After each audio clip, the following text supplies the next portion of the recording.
چالاکی و فستیڤاڵەکان و هەروەها هەماهەنگی لە نێوان بەتایبەت شێوەکارانی هەر چوار پارچەی کوردستان لە بەردەوامیدایە و لە ئێستادا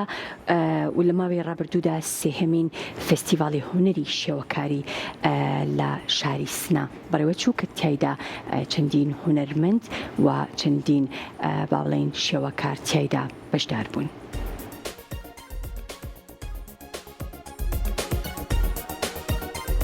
دوای ئەوەی لە ماوەی ڕابردوودا سێهەمین فستیڤاڵی هونەری شێوەکاری بۆ بەشەکانی نیگارکێشی و سیرامیک و پەیکەرسازی و خۆشنووسی لاوانی ئێران بە بەشداری بەشێک لە هونەرمەندانی هەڵەبجە بەڕێوە چوو لە هۆڵی فەجری شاری سنە بە بەشداری مامۆستایان و شارەزایانی بواری هونەر لە مەراسیمێکدا خەڵات بەسەر بەشدار بووان و سەرکەوتوانی نێو فستیڤاڵەکە دابەشکرا.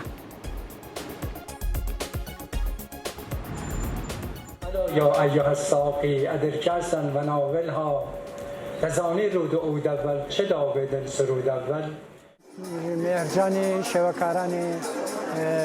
لوانی ایران و شهر سنا بروچو امروز ل مراسم دوایی ام برنامه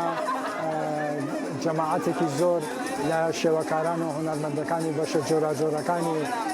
شوکاری و هنرگل تجسمی ل ایران باشداریان کرده بود و با خوشحالی زور و اتوانیم بلند که هم پیشنگاه قدمی که پیشتر لقدمان پیشو بو و شوکارکان و هنرمندکان توانیان و آثار که خلقاندیان توانایی و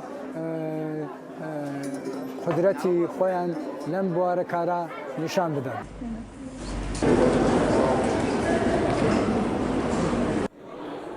لسیومین جشنواره هنرهای تجسمی جوانان ایران با عنوان داور بخش کاریکاتور و همراه استاد بهمن عبدی و استاد کیارش زندی بخش کاریکاتور من داوری کرد. جشنواره هنرهای تجسمی جوانان یکی لمعتبرترین جشنواره‌گر هنری لإيران که لرده سنی 16 تا 20 و 20 تا 25 سال برگزار بید. لبخش کاریکاتورا من یک نفر شرکت کننده من بود لشهر سنا که موفق بودن جزء برگزیدگر بن و کلاً 7 نفر لبهترین کارتونیستگر و کاریکاتوریستگر جوان ایرانی